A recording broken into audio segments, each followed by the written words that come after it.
प्यारे तलबा व तालिबात, आज हम पढ़ेंगे board of secondary education Rajasthan के दर्जा 10 का सबक नंबर 5, अब्बू खां की बकरी, जिसके मुसन्निफ है डॉक्टर जाकिर हुसैन। तो चलिए शुरू करते हैं आज का यह सबक। अल्मोड़े में एक बड़े मियाँ रहते थे। उनका नाम था अब्बू खां। उन्हें बकरियां पालने का बहुत शौक था। अकेले आदमी थे, बस एक दो बकरियां रखते। अब्बू खां बेचारे थे बड़े बदनसीब। उनकी सारी बकरियां कभी न कभी रस्सी तुड़ाकर रात को भाग जाती थीं। इसकी वजह शायद ये हो कि पहाड़ी जानवरों के मिजाज में आज़ादी से मोहब्बत होती है। जब अब्बू खां की बहुत सी बकरियां यूं भाग गईं तो बेचारे बहुत उदास हुए और कहने लगे, अब बकरी ना पालूंगा, मगर तन्हाई बुरी चीज़ है। थोड़े दिनों तो अब्बू खां बेबकरियों के रहे, फिर ना रहा गया। एक दिन कहीं से एक बकरी खरीद लाए। ये बकरी देखने ही में अच्छी ना थी, मिजाज की भी अच्छी थी। अब्बू खां तो बस उस पर आशिक से हो गए थे। इसका नाम चांदनी रखा था और दिन भर उससे बातें करते रहते थे। यह सबक बच्चों की नफ्सियात के माहिर डॉक्टर जाकिर हुसैन ने लिखा है, और नफ्सियात को हम साइकोलॉजी कहते हैं इंग्लिश में, और हिंदी में इसको मनोविज्ञान कहते हैं। तो इन्होंने लिखा है कि अल्मोड़ा, जो कि एक शहर है उत्तर प्रदेश में, वहाँ पर एक बड़े मियाँ रहते थे जिनका नाम था अब्बू खां। यानी अब्बू खां नाम के एक बड़े मियाँ रहते थे, एक शख्स रहते थे, और उनको बकरियां पालने का शौक था। क्योंकि वो अकेले रहते थे, अकेले आदमी थे, इसलिए वो घर पे अपने एक दो बकरियां रखते थे ताकि उनसे अपनी ज़रूरतें जैसे दूध वगैरह की जो ज़रूरत है उसको पूरा किया जा सके। अब्बू खां लेकिन वो थे बड़े बदनसीब। उनकी सारी बकरियां रात के वक्त या कभी न कभी रस्सी तुड़ाकर घर से भाग जाया करती थी, यानी घर पे नहीं रुकती थी। तो इसकी वजह शायद ये हो कि जो पहाड़ी जानवर है उनके मिजाज में आज़ादी से बहुत मोहब्बत होती है, यानी वो बंद कर नहीं रहना चाहते हैं, वो वहाँ से भाग जाना चाहते हैं। उनकी बकरियां बार बार रस्सी तोड़ाकर भाग जाती थी, तो आखिर में वो परेशान हो गए और उन्होंने ये कहा कि अब मैं बकरियां नहीं पालूंगा। यानी ये बार बार बकरियों के भागने से रस्सी तोड़ा करके जंगलों में भाग जाती, पहाड़ों पे चली जाती और वापस नहीं लौटती थी। इसलिए इन्होंने कहा कि अब मैं बकरियां नहीं पालूंगा, मगर तन्हाई बुरी चीज़ है। यानी वो अकेले रहते थे। अब अकेले रहते तो उनका जो वक्त गुजरना वो बहुत मुश्किल हो जाता। तब उन्होंने ये जो तन्हाई है इसको दूर करने के लिए वो बकरी पालते थे। लेकिन ये कुछ वक्त इन्होंने बिना बकरियों के गुजारा। बे बकरियां यानी बे यानी बिना, तो बिना बकरियों के इन्होंने गुजारा। फिर एक दिन रहा न गया और एक दिन ये जाकर के एक बकरी खरीद लाते हैं। ये बकरी देखने में बहुत ही खूबसूरत थी, साथ ही उसका मिजाज भी बहुत ही बेहतर था, मिजाज की ये अच्छी थी।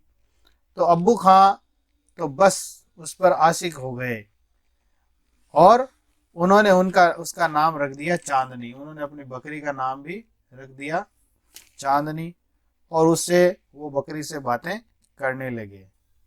इस तरह चांदनी को अब्बू खां के यहाँ खासा जमाना गुजर गया और अब्बू खां को यकीन हो गया कि आखिर एक बकरी तो मिल गई, अब ये ना भागेगी।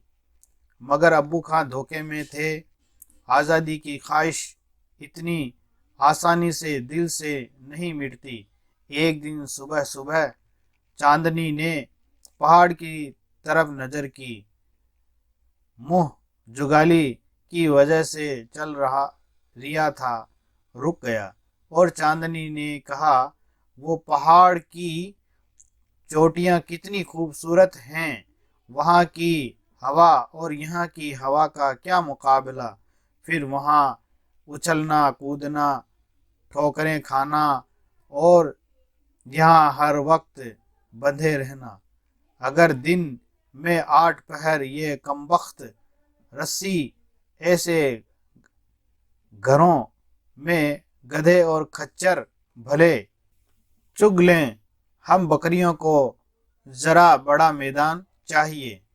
इस तरह जो चांदनी बकरी है उसको अब्बू खां के यहाँ रहते हुए काफ़ी ज़माना गुजर गया, यानी काफ़ी वक्त हो गया उसको वहाँ रहते हुए। तो अब्बू खां को ये यकीन हो गया कि अब ये बकरी है ये नहीं भागेगी, यानी एक बकरी तो ऐसी मिली जो कि अब भागने का नाम नहीं ले रही है, क्योंकि इससे पहले जो बकरियां थी वो कुछ ही वक्त उनके पास रुकती थी और रस्सी तुड़ाकर जंगलों में और पहाड़ों में भाग जाया करती थी। तो अब्बू खां धोखे में रह गए। उनको ऐसा यकीन हो गया कि ये बकरी अब नहीं भागेगी, मगर आज़ादी की जो ख्वाहिश होती है, ख्वाहिश में जो लफ्ज़ आया है इसको हम ख्वाहिश पढ़ेंगे ना कि ख्वाहिश, क्योंकि ये वाव मादुला है और माव वादुला वो अल्फाज जिनमें वाव लिखा तो जाता है लेकिन पढ़ा नहीं जाता है, ऐसे वाव को वाव मादुला कहा जाता है। और इसकी यहाँ कुछ मिसालें भी दी गई है, इनको आप स्टूडेंट्स देख सकते हैं, क्योंकि इनमें सब में वाव है वो खामोश रहेगा, यानी बोला नहीं जाएगा, पढ़ा नहीं जाएगा।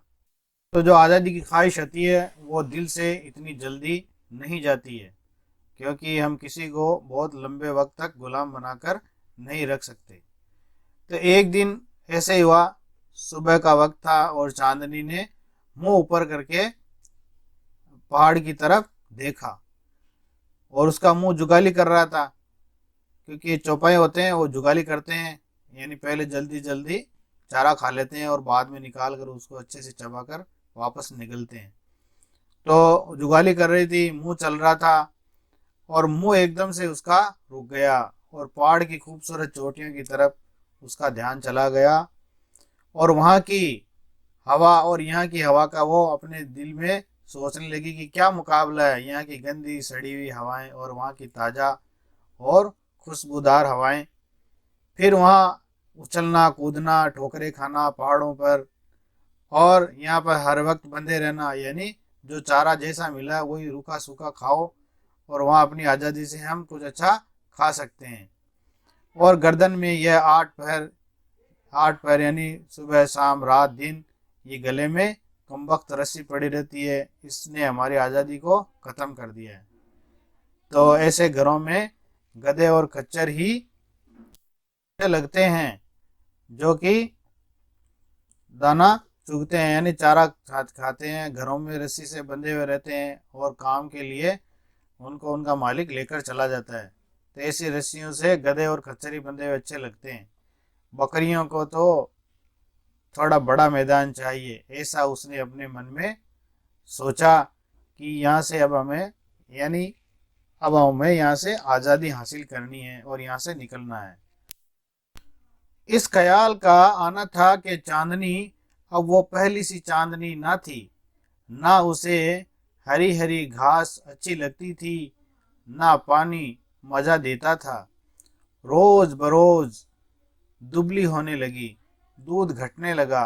अब्बू खां समझ गए हो ना हो कोई बात ज़रूर है।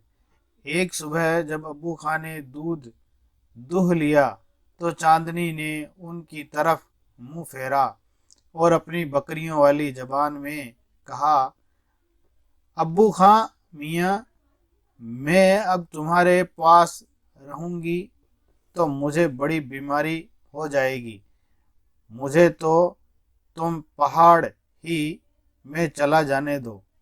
अब्बू खां बकरियों की आवाज़ समझने लगे थे। उन्होंने कहा, अरे कमबख्त, तुझे ये खबर है कि वहाँ भेड़िया रहता है, जब वो आएगा तो क्या करेगी?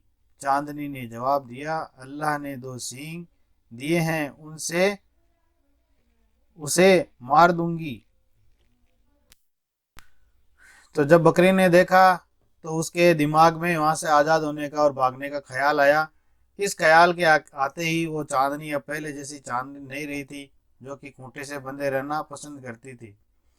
और अब तो उसे वो हरी हरी घास भी अच्छी नहीं लगती थी और ना उसको पानी मज़ा देता था। यानी उसके दिमाग में अब वही आज़ादी और वहाँ से फरार होने की उसके दिमाग में आने लगी। रोज़ बरोज़ अब वो दुबली होने लगी, क्योंकि न वो खाना खाती, चारा चरती थी, न वो पानी पीती थी। और उसका दूध भी धीरे धीरे कम होने लगा, घटने लगा। तो अब्बू खान समझ गए कि ज़रूर अब कोई ना कोई बात है जो इसके दिमाग में चल रही है, यानी अब चांदनी के दिमाग में कोई ना कोई हलचल जरूर है।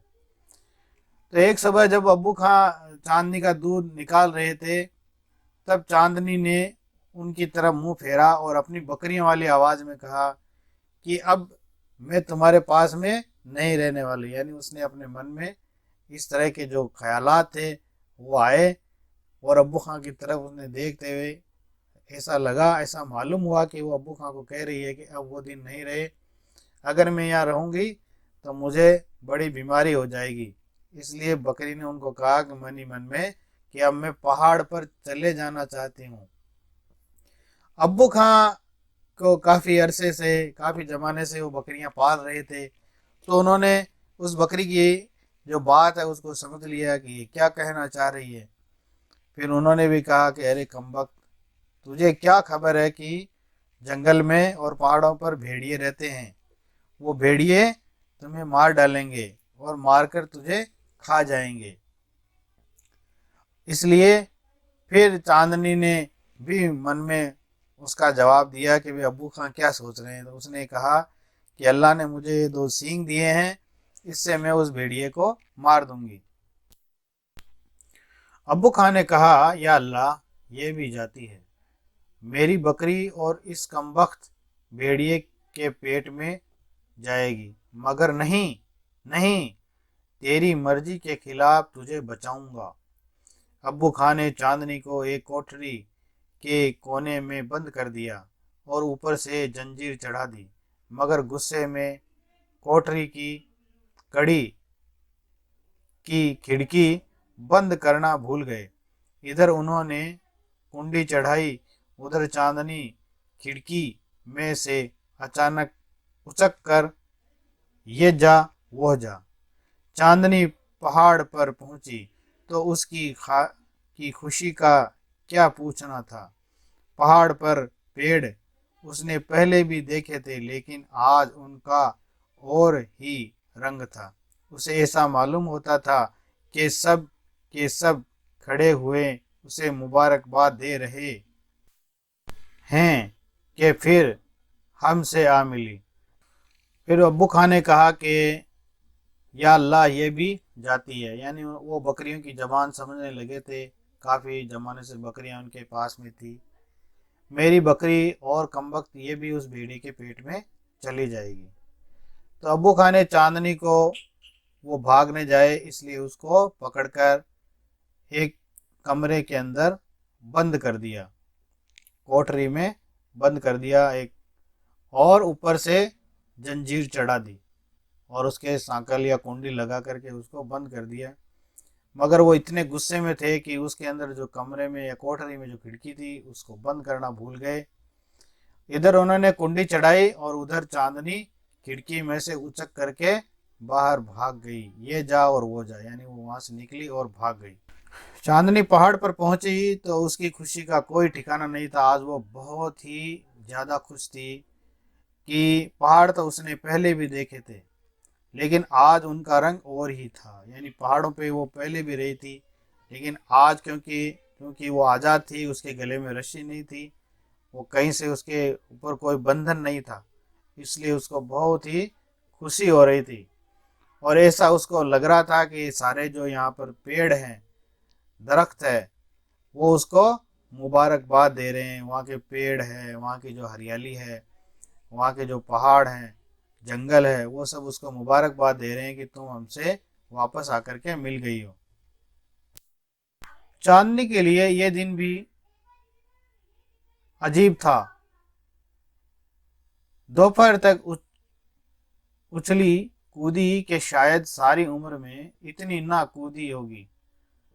शाम का वक्त हुआ, ठंडी हवा चलने लगी। होते होते अंधेरा होने लगा और पहाड़ में एक तरफ से आवाज आई, खू खू। ये आवाज सुनकर चांदनी को भेड़िए का ख्याल आया। पहाड़ के नीचे से एक सीटी और बिगुल की आवाज आई। ये बेचारे अब्बू खां थे जो आखिरी कोशिश कर रहे थे कि उसे सुनकर चांदनी लौट आए।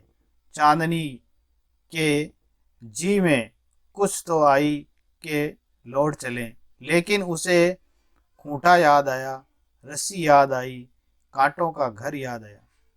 उसने सोचा कि इस जिंदगी से यहाँ की मौत अच्छी है। चांदनी ने मुड़कर देखा तो भेड़िया जमीन पर बैठा था।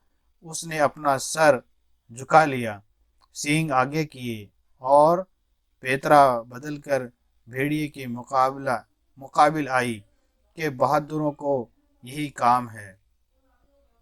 वो खूब जानती थी कि बकरियां भेड़िए को नहीं मार सकती। वो तो सिर्फ ये चाहती थी कि अपनी बिसात के मुताबिक मुकाबला करे। जीत हार पर अपना काबू नहीं, वह अल्लाह के हाथ है। के लिए ये दिन भी अजीब था कि आज वह अबू खां के घर से भाग निकली थी और उसकी कोठरी और से निकल भागी। उसे रस्सी से अब आज़ादी मिल गई, वो किसी से बंधी हुई नहीं थी। इसलिए उसके लिए यह दिन बहुत ही अजीब था। आज वो आज़ाद हो गई थी। दोपहर तक वो खूब उछली कूदी। वो इतना उछली कूदी कि शायद ही अपनी उम्र में कभी इतना उछली कूदी हो। इस तरह से शाम का वक्त भी हो चला। दिन सूरज गुरूब हो गया, दिन ढल गया और ठंडी ठंडी हवा चलने लगी। और जैसे ही धीरे धीरे पहाड़ों पर और जंगलों में जैसे ही अंधेरा छाने लगता है तो दरिंदे वहाँ पर घूमने लगते हैं। तो जैसे ही वो अंधेरा हो गया चारों तरफ और उसको उस वक्त एक आवाज़ सुनाई दी। एक डरावनी और आवाज़ थी जो कि एक भेड़िए की आवाज़ थी। भेड़िया अपनी आवाज़ में खू खू करके बहुत ही डरावनी आवाज़ अपने मुंह से निकाल रहा था और पूरे माहौल को भी ऐसा डरावना बना रहा था। आवाज़ सुनते ही चांदनी को ख्याल आ गया कि अब यहाँ पर भेड़िया आ गया है। जंगल में भेड़िया है, वो अपने शिकार के लिए निकल पड़ा है। और रात का जो सन्नाटा पसरा हुआ था उसके अंदर नीचे से उसको पहाड़ के नीचे से एक जगह से सीटी की और बिगुल की भी आवाज़ आ रही थी। तो ये बेचारे अब्बू खां थे जो अपनी बकरी चांदनी को बचाने की आखिरी कोशिश कर रहे थे कि किसी तरह से वो उनकी आवाज़ सुन ले और वो लौट आए। लेकिन अब चूंकि चांदनी को वापस नहीं लौटना था, उसको वापस वही रस्सी और वही खूंटा याद आया। तो उसने उससे अपना मुंह फेर लिया कि अब मुझे वहाँ वापस नहीं जाना है। भले कोई मुझे कितनी सीटी लगा के बुलाए या आवाज़ लगा के बुलाए, बिगुल बजा के बुलाए, मुझे नहीं जाना है। क्योंकि उसको वही सब चीज़ें अपनी पुरानी दुख भरी जो चीज़ें थी जो उसकी आज़ादी को ख़त्म करती थी, उसको गुलाम बनाती थी, वही चीज़ें उसको वापस बार बार याद आ रही थी। तो उसने नीचे अब्बू खां के पास वापस जाने का जो मन था उसने बदल दिया, कहा अब मैं वहाँ नहीं जाऊँगी। क्योंकि जो जो गुलामी की ज़िंदगी है उससे आज़ादी अच्छी है और ऐसी गुलामी से तो मौत अच्छी है कि इंसान आज़ाद रहते हुए मरे। तो चांदनी ने जब मुड़कर देखा तो भेड़िया उसके सामने बैठ गया था। उसका शिकार करने के लिए वो तैयार था कि कब मौका मिले, कब इसमें मैं झपटा मारूं और इसको हलाक करके मार के खा जाऊं। तो अब चांदनी ने भी अपना सिर झुका लिया, अपने तीखे और पैने सींगों को आगे किया और पेतरा बदला और भेड़िए के मुकाबले के लिए आ गई। यानी वो भेड़िए से लड़ने के लिए उसके मुद्दे मुकाबिल आ गई। तो बहादुरों का काम यही है कि वह डटकर मुकाबला करे। तो बच्चों, जब हमारे सामने कोई मुसीबत या परेशानी आए तो हमें उससे घबराना नहीं चाहिए, बल्कि उसका डटकर मुकाबला करना चाहिए, भले मुश्किल कितनी ही बड़ी क्यों न हो। क्योंकि जो लोग मुश्किलों से भागते हैं उनके आगे फिर एक नई मुश्किल पैदा हो जाती है। इसलिए जब भी हमारे सामने कोई मुश्किल आए तब हमें उसका डटकर मुकाबला करना चाहिए, उससे मुंह फेर कर नहीं भागना चाहिए। तो चांदनी ने भी यही किया, वो उसके मुकाबले में आ गई।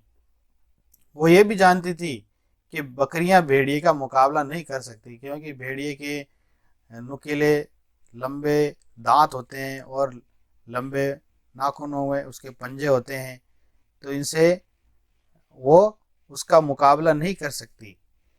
वो तो सिर्फ ये चाहती थी कि अपनी बिसात के मुताबिक, यानी उसकी जितनी बिसात है, जितनी हिम्मत है, उसी के मुताबिक उसका मुकाबला करे, भले ही सामने भेड़िया हो।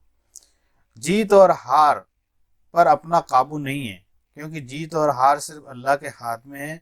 और हमें हमेशा यह कोशिश करनी चाहिए, और उसका बदला देगा अल्लाह ताला। कुछ देर गुजरी गई तो भेड़िया बढ़ा। चांदनी ने भी सींग संभाले और वो हमले किए कि भेड़िए का जी जानता होगा। 20 मर्तबा उसने भेड़िए को नीचे ढकेल दिया। सारी रात उसमें गुजरी। सितारे एक एक करके गायब हो गए। चांदनी ने आखिरी वक्त में अपना जोर दुगना कर दिया।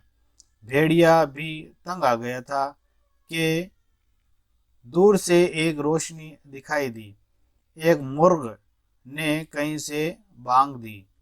नीचे मस्जिद से अजान की आवाज आई। चांदनी ने दिल में कहा, अल्लाह तेरा शुक्र है, मैंने अपने बस भर मुकाबला किया, अब तेरी मर्जी। मौजिन आखिरी दफ़ा अल्लाह अकबर कह रहा था कि चांदनी बेदम होकर जमीन पर गिर पड़ी। उसका सफ़ेद बालों का लिबास खून से बिल्कुल सुर्ख था। भेड़िए ने दबोच लिया और खा गया। दरख्त पर चिड़िया बैठी देख रही थी। उनमें बहस हो रही थी कि जीत किसकी हुई। बाज कहती थी कि भेड़िया जीता। एक बूढ़ी सी चिड़िया थी, वो कहती थी चांदनी जीती। इस तरह से कुछ देर गुजर गई, यानी भेड़िए में और चांदनी में मुकाबला होने लगा। चांदनी अपने सींगों से भेड़िए के ऊपर हमला कर रही थी, और भेड़िया भी पेतरा बदल कर अपना बचाव कर रहा था कि उसने इतने हमले किए उस पर, भेड़िए पर, कि उसका जी जानता है। क्योंकि 20 मरतबा उसने भेड़िए को नीचे ढकेल दिया था, अपने नुकीले सींगों से उसको पीछे कर दिया था। इसी तरह से सारी रात गुजर गई, यानी उनके बीच में मुकाबला होता रहा, लड़ाई चलती रही।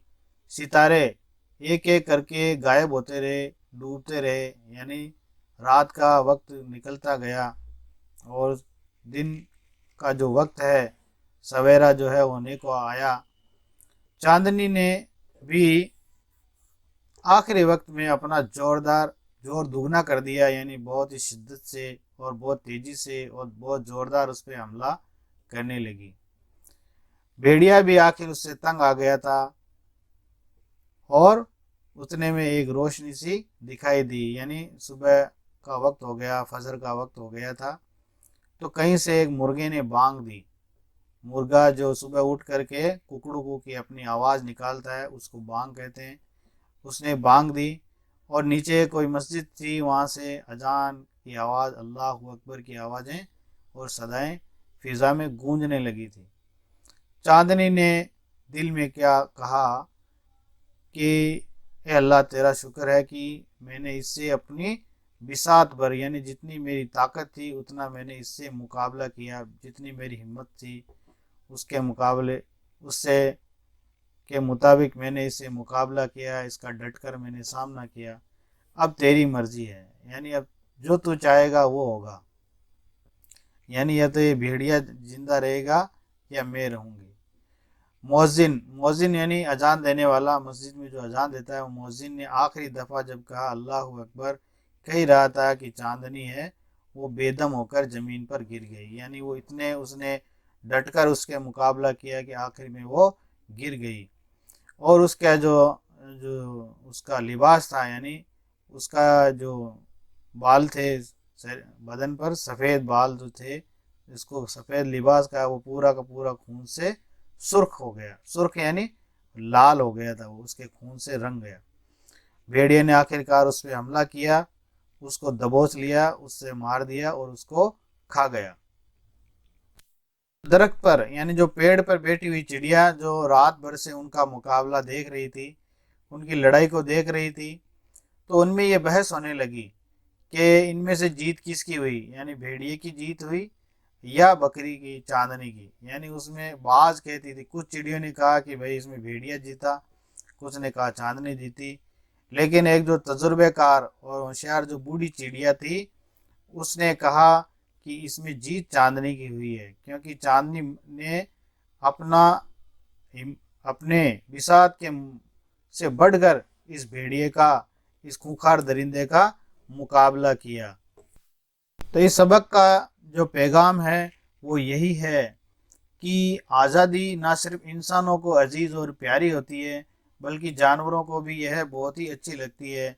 और वो हर एक चीज़ से, रस्सियों से और इस तरह से उसको बांध करके रखने से आज़ाद होना चाहते हैं। तो इसी के साथ ये सबक अपने इख्तिताम को पहुंचता है। अब मुझे अब्दुल करीम को इजाज़त दीजिए। अल्लाह हाफिज़।